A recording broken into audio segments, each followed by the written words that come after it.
Salve, salve, galerinha do bem! E aí, como vocês estão? Como passaram a semana? Bom, eu espero que bem, né? Então sejam todas bem-vindas e bem-vindos aqui ao nosso canal, nossa nave. E vamos fazer uma outra viagem bem interessante aqui no vídeo de hoje. E eu espero que vocês gostem e aproveitem, pessoal. Mas antes disso, dá aquela forcinha pra gente, né? Dá o joinha, se inscreve aí no canal, quem não tá inscrito, e aperte o sininho para receber as suas notificações. E o tema de hoje, que até dei um spoiler, né, durante os vídeos anteriores, que primeiro falaríamos de resultado e falamos. E valeu, galera, pela força, pelos elogios. A gente montou esse canal para disseminar, né, a cultura econômico-financeira numa linguagem acessível. E toda a contribuição que você tem me dado, eu tenho colocado aqui no coração, na cachola e tentado agregar valor para você. E a gente fica bem empolgado com isso. E nós iremos falar de caixa, de fluxo de caixa, mas é só um minutinho, galera.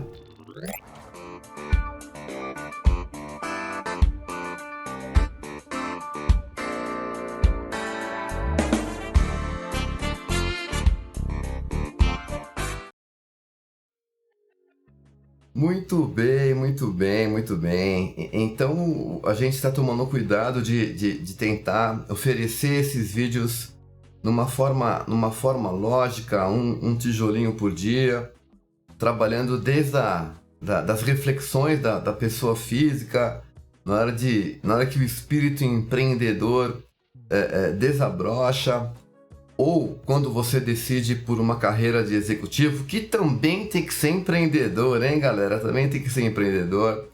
E estamos caminhando com os nossos temas, com as nossas viagens aqui.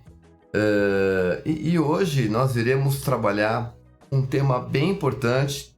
Na sequência do que a gente está trabalhando, trabalhamos basicamente estratégia de negócio e análise econômica do resultado, né? Análise do famoso lucro.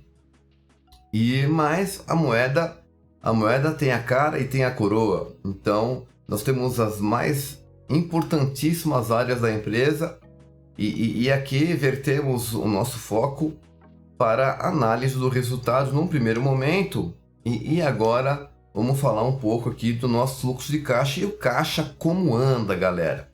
Então o pessoal realmente tem muita dificuldade em entender. E aqui lembra que nós falamos do Mercadão, sempre a gente fala aqui do Mercadão. O Mercadão ele tem um papel muito importante. Então aqui o Mercadão, desenvolvimento do Mercadão, e a partir daí a gente caminha para as repercussões desse Mercadão dentro da empresa e aqui as interfaces, né, com os famosos stakeholders. Banco, vamos falar bastante mercado financeiro, né? Não só banco, mas banco, cooperativa de crédito, financeiras, empresas de leasing, enfim, nós temos um mercado de capitais, bolsa de valores, corretora, enfim. Então o mercado é enorme, ele é muito grande e nós temos opções para todos os gostos e todos os bolsos. Então aqui esse impacto do Mercadão e depois como que a empresa recebe essa informação e aí nós temos as áreas da empresa que serão demandadas e nesse caso especificamente estamos trabalhando aqui com a galera da área financeira que, como a gente já tem dito aqui bastante, olham por resultado, olham para análise econômica e olham para a análise financeira. E como a gente tem visto aqui nos vídeos anteriores, o pessoal da controladoria, a galera cuida do resultado, e o famoso DRE, que foi alvo dos últimos 2 vídeos, tem o foco, né, nessa saúde econômica, e hoje nós iremos trabalhar de maneira mais contundente, mais intensa, o pessoal da tesouraria, o pessoal do famoso financeiro, galera. E aí então, veja, só recapitulando, o financeiro é fortemente afetado pela saúde econômica, ou seja, a saúde econômica vem primeiro, né? As operações do DRE vêm primeiro e elas vão se manifestar aqui no nosso DRE, né? Que trabalhamos aí nos últimos 2 vídeos, como já falei, e a manifestação disso de forma cabal aqui no financeiro, que é onde o show acontece, né, galera? O show acontece, é todo dia um show, tem que caçar um leão por dia ou talvez mais, depende do momento. Então a galera que tá tocando o financeiro, tá tocando o fluxo de caixa, que é o que nós iremos trabalhar, né? Então é uma ferramenta poderosa de coleta e ordenação, organizar os dados para o quê? Para as nossas projeções, para as nossas previsões.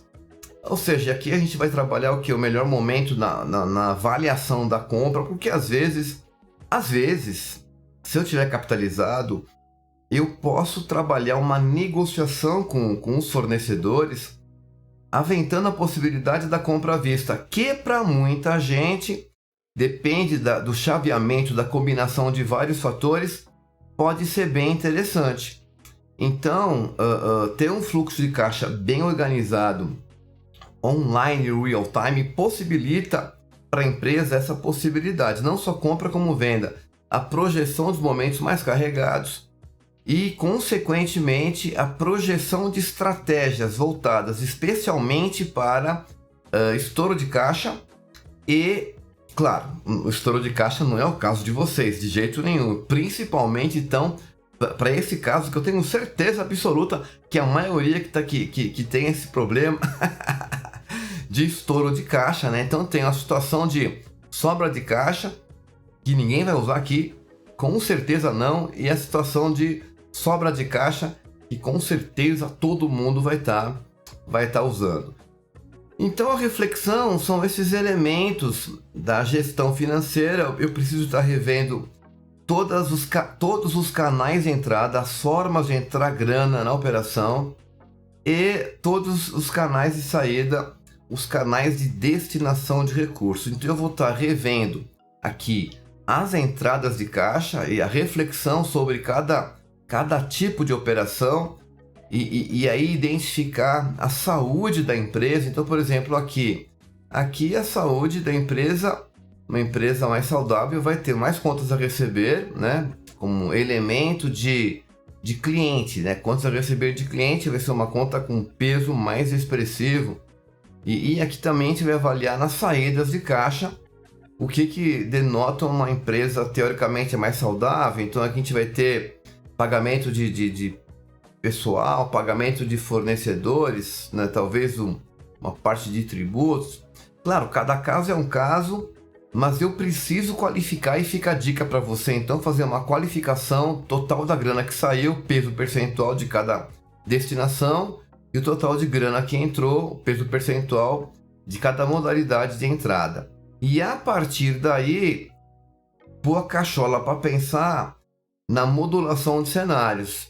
Então, por exemplo, estouro de caixa e sobra de caixa.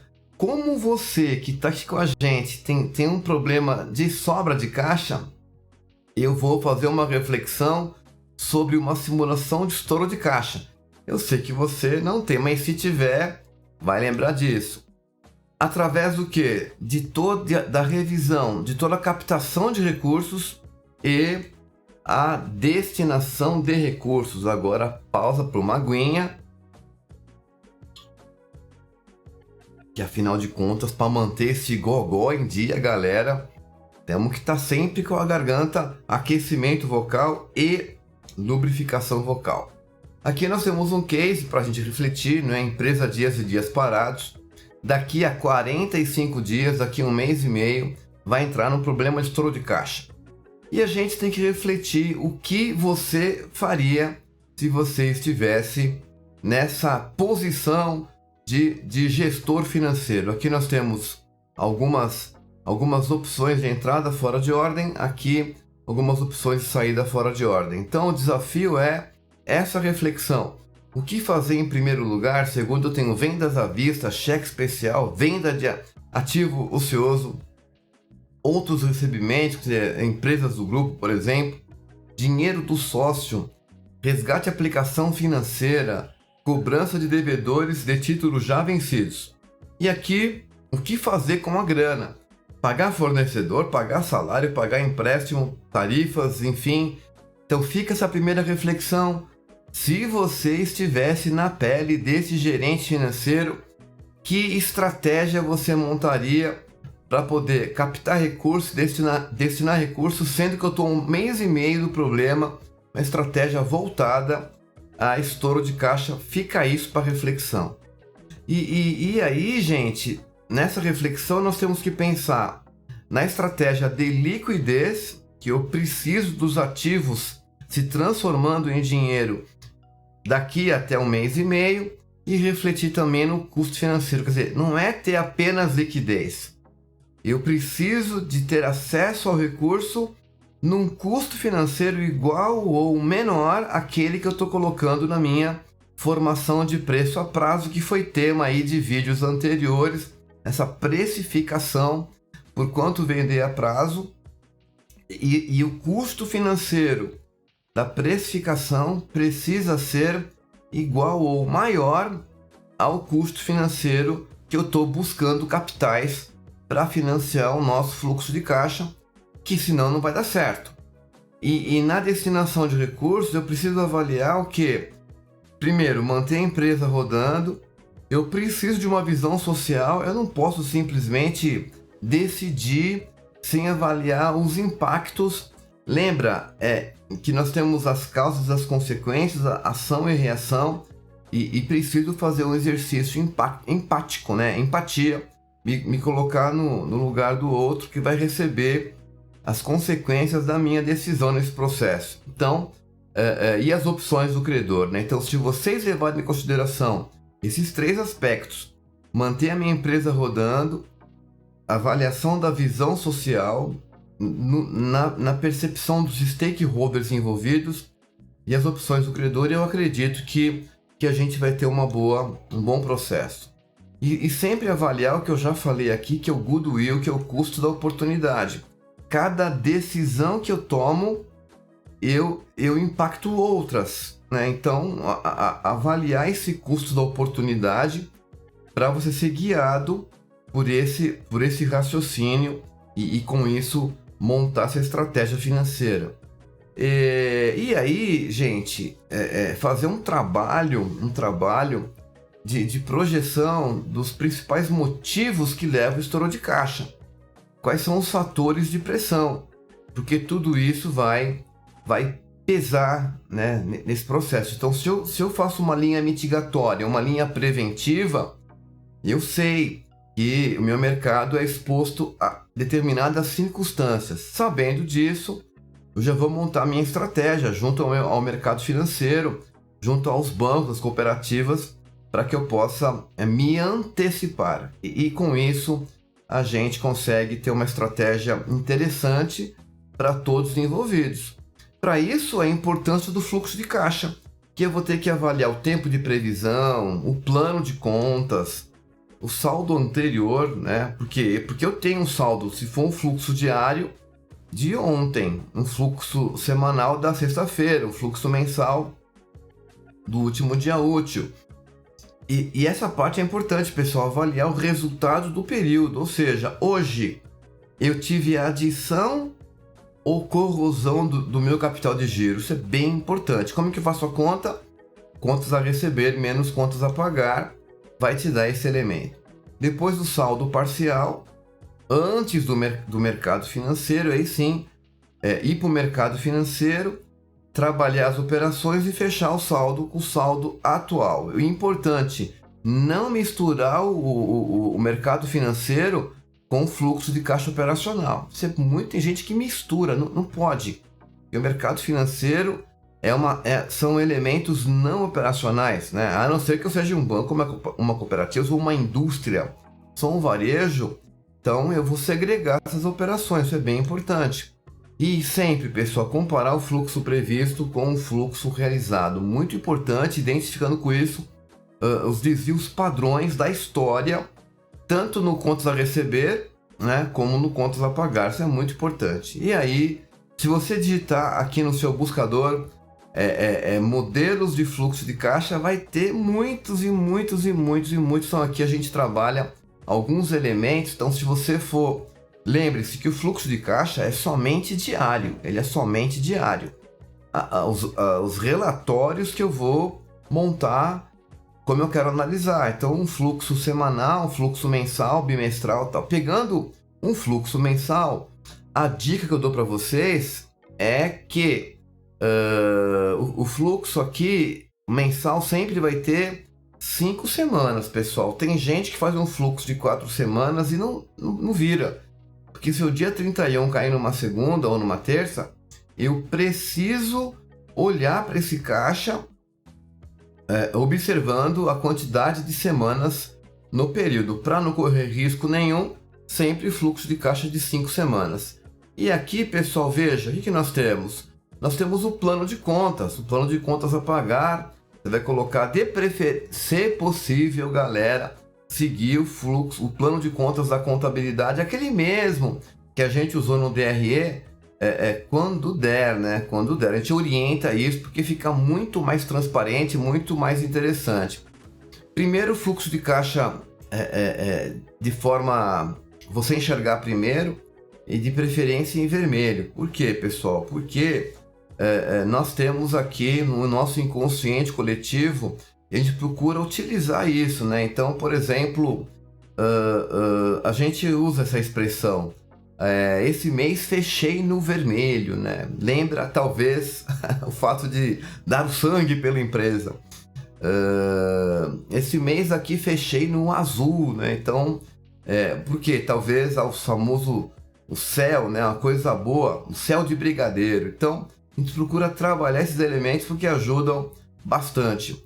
Aqui o saldo anterior, o resultado do período que eu falei para vocês, o saldo parcial, e aqui as operações do mercado financeiro. Fica essas dicas que a gente entende que são bem interessantes. As ponderações, então tenho ponderações do contas a pagar e tenho ponderações do contas a receber.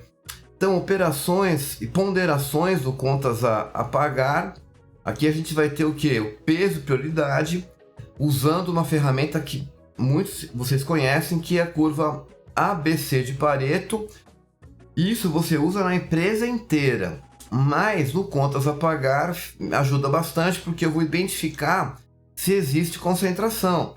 Então, por exemplo, eu peguei uma curva tradicional, né, do Pareto, que é 70, 20, 10, na concentração financeira. Então, 70% do meu contas a pagar estão na mão, por exemplo, 70% das compras estão na mão de quantos fornecedores?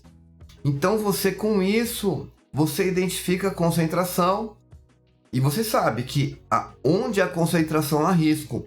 Então, por exemplo, você identificou que 70% do contas a pagar, 70% do total de fornecedores está na mão de 5% destes parceiros. Então, o que eu vou avaliar? Se é uma concentração baixa, média, alta ou altíssima. Nesse caso aqui, é claro que a concentração é altíssima, porque é muito dinheiro na mão de poucos. Isso pode me fragilizar, por exemplo, na negociação. Então, o objetivo aqui é avaliar se eu tenho um fluxo de caixa concentrado e como que eu posso trabalhar nos meses seguintes para pulverizar estes elementos. É muito importante, pessoal, muito importante. Então, a curva ABC de Pareto vai te ajudar a avaliar se o seu fluxo está concentrado e como que isso pode ser fundamental no seu processo de tomada de decisão. Ferramenta voltada a contas a receber agora, ponderações. Gente, também tem muita ferramenta, muita coisa. Eu vou me concentrar aqui no famoso risco de crédito, que afeta muito, muito o fluxo de caixa. Provavelmente eu vou fazer alguns vídeos futuros só de análise de crédito, mas por enquanto a gente vai trabalhar o famoso tripé da solvência, quer dizer, eu tenho elementos de cadastro, elementos de crédito e elementos de cobrança, tudo isso voltado a ponderar com equilíbrio a reflexão de quantidade ou qualidade da informação. Isso é extremamente importante para que eu tenha uma análise de crédito consciente e consistente. E com isso, eu vou usar menos aqui o pessoal da cobrança, principalmente a galera do contencioso, porque eu vou estar gerando o cadastro, o crédito, que vai gerar uma demanda, esperamos, uma demanda pequena para a famosa cobrança judicial. A gente vai resolver tudo antes, esse é o pensamento. Em realmente entender risco de crédito. Infelizmente, nós estamos vivendo um momento de números altos de inadimplência, fruto da pandemia, fruto também da crise econômica que o Brasil vivencia há algum tempo. E temos que estar conscientes, pessoal. Então, tanto é verdade que nós temos agências que produzem notas de risco, agências pelo mundo, e que pontuam risco de países e risco de empresas. Isso é bem importante a gente ficar atento a isso, ficar muito atento a isso.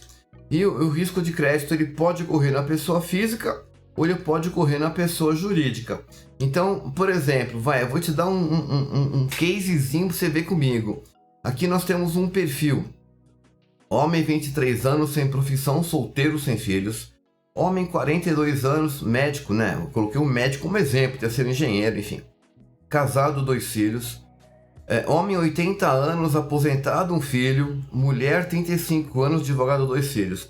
Então eu queria que você pensasse, que você ponderasse, se colocando na figura de um gestor, por exemplo, de um banco, de uma cooperativa de crédito. Quem que você acha que teria uma maior nota de risco, ou seja, uma maior probabilidade de inadimplir, Esse perfil ou esse perfil? Fica aí a reflexão, que é uma das grandes atividades de gestor de crédito. Pessoa jurídica: quanto maior a altura, maior o tombo. E de fato a pessoa jurídica carrega uma condição de crédito onde ela vai ter, normalmente, sempre maiores limites de crédito, e vai carregar um risco concêntrico superior da pessoa física. Então, aqui, se eu fosse pensar em principais elementos de risco de crédito, eu pensaria no quê? Eu pensaria no famoso efeito dominó, quer dizer, a inadimplência do meu cliente acabou me pressionando para ser inadimplente também. Então é importante ver o efeito dominó, a gestão da operação, a concorrência, a política monetária do país e o mercado internacional são exemplos que vão pressionar o risco de crédito das empresas.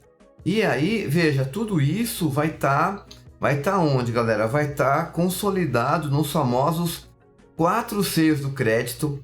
Mas eu gosto, os 4 são os mais famosos, mas eu gosto de dividir em 5 Cs. Alguns autores utilizam os 4, outros os 5. Eu sou favorável aos 5 Cs, que fica mais fácil você entender. Então, primeiro C, do caráter. Então, os órgãos de informação, para não falar só um, vou falar 2, Temos o Serasa e o SPC, os SCPCs aí do Brasilzão, que estudam nessa questão do caráter da empresa.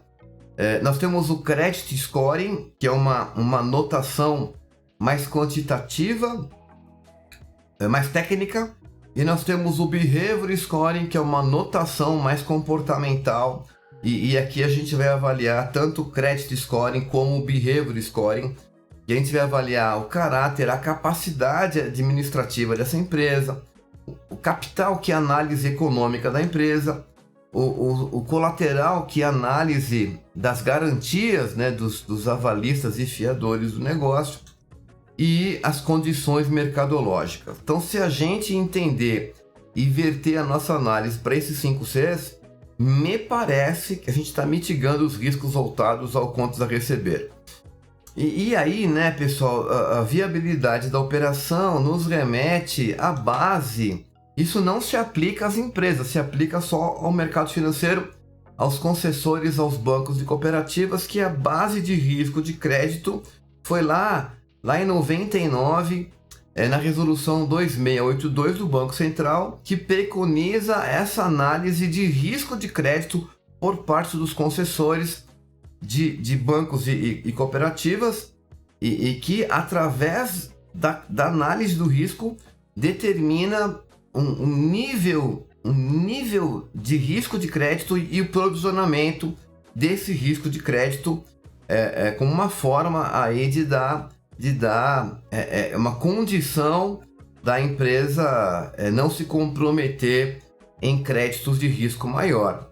E aí, então, veja, nós temos esses riscos aqui, por exemplo, o famoso o risco default, o risco zero.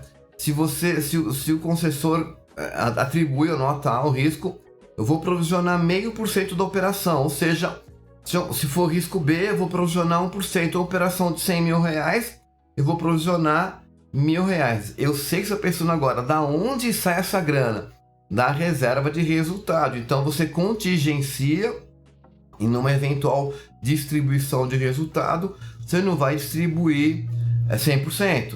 Né? Eventualmente você vai estar contingenciando 1%, ou 3%, ou 10%, de acordo com o risco. Obviamente que isso gera uma gestão conservadora. Empresas que provisionam, que contingenciam, são empresas sérias, e a gente leva em consideração isso, porque isso é bem importante no mundo da análise do crédito. E logicamente que isso vai influenciar o fluxo de caixa, que ele, como eu falei nos vídeos anteriores, por onde ele começa? Ele começa no planejamento estratégico, vai para o orçamento econômico, que é o nosso DRE projetado, depois vem para cá para o orçamento financeiro, que é o nosso fluxo de caixa, o fluxo de caixa provisionado baseado em pedidos de compra e venda, fluxo de caixa previsto baseado em documentos fiscais, e aí sim o fluxo de caixa realizado e a comparação entre o fluxo de caixa previsto e o realizado, gerando desvio padrão, desvios padrões para a retroaprendizagem do processo, e aí a gente vai ter fluxo de caixa cada vez mais inteligente, e isso vai ser bem importante. Por exemplo, ter um cliente lá que ele tem um D2, ele atrasa 2 dias na média. Então eu posso ter um fluxo de caixa em D0 e N0, ou um fluxo de caixa em N realizado, pegando o histórico médio dessas realizações. E aí então eu vou ter um fluxo de caixa com contas a receber projetado em N2. Ou seja, eu vou levar em conta o atraso médio, esperamos que não tenha, e vou trabalhar para isso, mas se eu puxar esse fluxo de caixa, eu vou estar sendo mais realista e vou me preparar um pouco melhor. E aí, gente, você imagina um caso prático de fluxo de caixa, e aqui trabalhando uma simulação de um fluxo inicial de 140 mil milhões, não importa a grandeza, e aí a gente faz os lançamentos desse fluxo de caixa, um lançamento do contas a pagar, e vou lançando, né? Então, salário, primeira semana 30 mil, terceira semana 30 mil, e cada contas a pagar eu vou lançando. Mesma coisa que eu vou fazer com o nosso contas a receber. Eu vou lançando previsão de vendas à vista, cheque pré, duplicata, cartão de crédito, boletos bancários. E eu vou lançando. E aí, vai lançando onde? Na nossa planilha de fluxo de caixa. E aí o que vai acontecer? Vai acontecer exatamente o seguinte. Gente, tem muitos e muitos aplicativos, né, de fluxo de caixa. Isso aqui é um exemplo que eu uso nos cursos, que eu, né, se tem algum ex-aluno meu aí, né, obrigado, a gente usa esse modelinho. E aí, gente, o que acontece? Sem montar estratégia alguma, jogando aquele saldo inicial de 140 mil, mais o contas a receber previsto nesse case e o contas a pagar nesse case, e que nós teríamos? E aí que a gente entra. Depois, né, eu espero que você pause um pouco esse vídeo e quebre um pouco a sua cachola, mas ele vai ter esta cara aqui, pessoal. Então a gente vai ter um saldo inicial de 140 mil, né? Um total de contas a pagar previsto de 574 e um total de contas a receber previsto de 408. Ou seja, eu vou torrar toda a grana que eu comecei o meu mês de 40 mil e vou acabar o mês negativo em menos 26.430. E se você fosse o piloto desse caixa, o que você faria? Aí é um momento agora que você pausa o vídeo e pensa um pouco, reflete um pouco. E aí, pessoal, veja, e agora? E agora, José, e agora, Marcelão? Agora a gente vai para o mercado financeiro. Quer dizer, nós iremos começar a falar dele e vamos continuar e falar de custo financeiro, de taxa de juros, taxa Selic, CDI e essa sopa de letrinhas e números que envolve o mercado financeiro. Que qual é a vocação do mercado financeiro? É a gestão da liquidez e da capacidade de investimento através da transferência de excedentes monetários conjunturais, ou seja, de curto prazo, ou estruturais de longo prazo, visando o equilíbrio econômico-financeiro de todo mundo, pessoas físicas, jurídicas e do Estado. Mas isso é tema para o próximo vídeo. Então fica aí essa reflexão, o que você faria nesse caso, e aí venha comigo no próximo vídeo que a gente vai falar bastante mercado financeiro, de taxa de juros, para que a gente possa entender essa linguagem que a galera utiliza. E aí, depois desse vídeo no outro, vou falar de mercado de renda fixa e mercado de renda variável. Olha o spoiler aí, galera. Mas olha, valeu. Então, até o próximo vídeo, que vai ser bem importante. E tamo junto, pessoal. Tamo junto. E muito bem, galera. Valeu. Então, um tema bem importante é a saúde financeira da empresa. E trabalhar fluxo de caixa, trabalhar um pouquinho de matemática financeira, mas numa linguagem bem acessível. Então, tamo junto, galera. Então, valeu. Muito obrigado pela sua paciência, pela sua audiência. E semana que vem estamos de volta. Valeu, galera. Que Deus abençoe a todas e a todos. TMJ, tamo junto. Valeu.